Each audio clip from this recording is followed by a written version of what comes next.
Shalom, selamat pagi jemaat dikasih Tuhan. Kita kembali lagi berjumpa dalam renungan pagi. Mari pagi hari ini saya kembali mengajak kita semua untuk merenungkan firman Tuhan. Supaya dengan melalui firman Tuhan, hidup kita akan terus dibangun. Dan kita pun akan semakin bertumbuh, diteguhkan dan dikuatkan dalam iman dan pengharapan. Sebab firman Tuhan adalah kebenaran. Firman Tuhanlah yang menjadi sumber kekuatan bagi hidup kita. Firman Tuhan pedoman dan penolong bagi kita semua. Bahkan firman Tuhan jugalah yang akan senantiasa menuntun kita dan menerangi setiap langkah hidup kita. Mari jemaat dikasih Tuhan, sebelum kita merenungkan firman Tuhan pagi hari ini, kita akan berdoa terlebih dahulu. Bapa di surga, kembali Tuhan, pagi hari ini kami datang ke hadirat-Mu. Kami menaikkan segala puji syukur atas segala kebaikan-Mu ya Tuhan. Atas begitu besar kasih setia-Mu, begitu besar rahmat dan anugerah-Mu. Segala berkat dan kemurahan-Mu, perlindungan-Mu, penyertaan-Mu, pertolongan-Mu, dan juga bahkan pemeliharaan-Mu atas seluruh hidup kami. Terima kasih ya Tuhan. Dan pagi hari ini kembali kami akan merenungkan firman-Mu. Mari Tuhan, singkapkan dan nyatakan kebenaran firman-Mu. Dan Roh Kudus, urapilah kami ya Tuhan, sehingga kami bisa menangkap apa yang menjadi pesan Tuhan bagi kami. Dan kami mengerti akan kehendak-Mu, serta melakukan kebenaran firman-Mu di dalam hidup kami. Terima kasih ya Tuhan. Di dalam nama Tuhan Yesus kami bersyukur dan berdoa. Amin. Mari jemaat dikasih Tuhan, sama-sama kita akan buka Alkitab kita. Renungan pagi hari ini saya ambilkan dari Roma 12 ayat 1. Saya bacakan.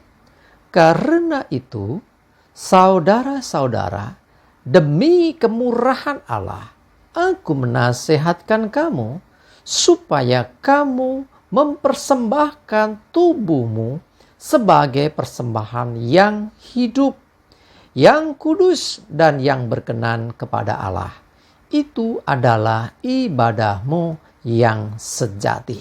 Jemaat dikasih Tuhan, dikatakan supaya kita mempersembahkan tubuh. Apa maksudnya persembahan tubuh?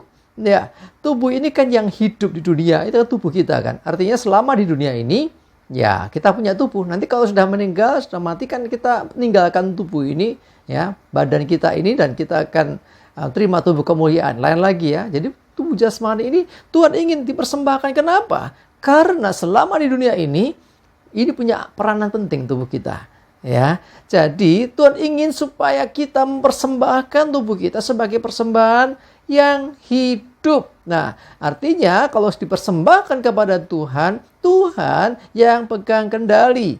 Sehingga seperti Rasul Paulus pernah katakan, hidupku yang kuhidup ini bukan aku lagi, tetapi Kristus. Kenapa? Karena dia sudah mempersembahkan hidupnya, tubuhnya, sehingga Kristuslah yang punya kuasa. Ya, jadi karena itu Tuhan ingin ya melalui surat Rasul Paulus ini kita mempersembahkan tubuh kita. Artinya seluruh hidup kita kepada Tuhan sebagai persembahan yang hidup, yang kudus, bukan yang cemar, ya, dan yang berkenan kepada Allah. Nah, ini yang agak sulit seringkali. Bagaimana kita bisa berkenan? Ya, karena kita orang berdosa. Sekali lagi, kita ini dari awal memang berdosa. Tapi ketika kita bertobat, Tuhan mengampuni. Tuhan menyucikan, mentahirkan, menguduskan hidup kita. Dan selama kita sudah mempersembahkan tubuh kepada Tuhan dan selalu mengikuti Tuhan, melakukan kebenaran, maka sesungguhnya itulah yang dikenan Tuhan. Jadi dengan kata lain ini bukan hanya sekedar ibadah seperti di gereja tiap minggu, bukan, lebih daripada itu. Ya oke, ya memang betul kita harus beribadah setiap minggu, tapi saya katakan lebih daripada itu. Mempersembahkan tubuh, artinya seluruh hidup kita tidak dibatasi hanya pada waktu ibadah saja, tetapi setiap waktu, sehingga kita ada dalam perkenanan. Sebab ketika kita sudah mempersembahkan tubuh kita dan kita ini mengikuti Tuhan, artinya tubuh yang dipersembahkan ini di bawah kekuasaan Tuhan, di bawah kedaulatan Tuhan, dan kita hanya melakukan apa yang Tuhan kehendaki, apa yang berkenan kepada Tuhan, bukan apa yang kita mau.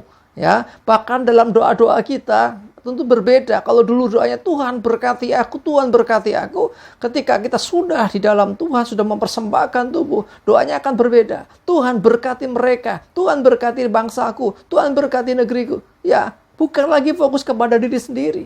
Ya, bukan nuntut mana bagianku, tetapi dia akan berkata, datang kerajaanmu, jadi kehendakmu ya Tuhan. Nah itu loh, itu artinya apa? Hidupnya bukan tentang dirinya lagi, karena sudah dipersembahkan kepada Tuhan. Orang yang mempersembahkan tubuhnya kepada Tuhan, dia akan mengikuti apa yang dikenan Tuhan, apa yang dikehendaki Tuhan. Dan itu adalah ibadahmu yang sejati.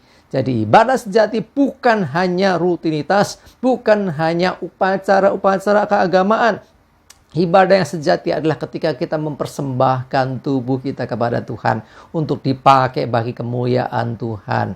Mari jemaat dikasih Tuhan, hari ini jangan lupa beribadah. Ya, itu salah satunya memang ibadah yang kita adakan setiap minggu. Tapi lebih daripada itu, saya mengajak kita, persembahkanlah tubuhmu sebagai persembahan yang hidup, yang kudus, dan yang berkenan kepada Allah. Karena itu mari jemaat dikasih Tuhan, pastikan kita mempersembahkan diri kepada Tuhan dan izinkan Tuhan memakai hidup kita bagi kemuliaannya. Sebab itulah yang dikenan Tuhan, itu adalah ibadahmu yang sejati. Cuma dikasih Tuhan, awali dengan kita beribadah secara seperti kita lakukan setiap saat, setiap minggu misalnya. Tetapi lanjutkan lebih lagi dengan setiap saat beribadah kepada Tuhan. Bukan hanya di gedung gereja, tapi dimanapun. Ketika kita mengikuti Tuhan, ketika kita melakukan kehendak Tuhan, sesungguhnya itu bagian dari ibadah yang sejati.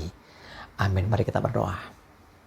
Tuhan, terima kasih, kami bersyukur diingatkan Tuhan untuk kami bukan hanya melakukan ibadah secara rutinitas, kegiatan agamawi, tetapi lebih daripada itu supaya kami mempersembahkan tubuh kami, mempersembahkan hidup kami sebagai persembahan di hadapan-Mu yang kudus, yang berkenan kepadamu. Dan biarlah Tuhan ketika kami mempersembahkan tubuh kami atau hidup kami, Engkau Tuhan yang pegang kendali. Dan biarlah kami belajar senantiasa melakukan apa yang berkenan kepadamu, melakukan perintah-perintah dan kehendak-Mu. Biarlah Tuhan melalui hidup kami ini Tuhan, nama-Mu dipermuliakan. Dan inilah ibadah kami yang sesungguhnya, ibadah yang sejati, dengan mempersembahkan hidup, mempersembahkan tubuh kepadamu untuk dipakai bagi kemuliaan-Mu. Terima kasih Tuhan, kami bersyukur juga menyerahkan hari ini hidup kami dan segala aktivitas kami, termasuk ibadah kami hari ini.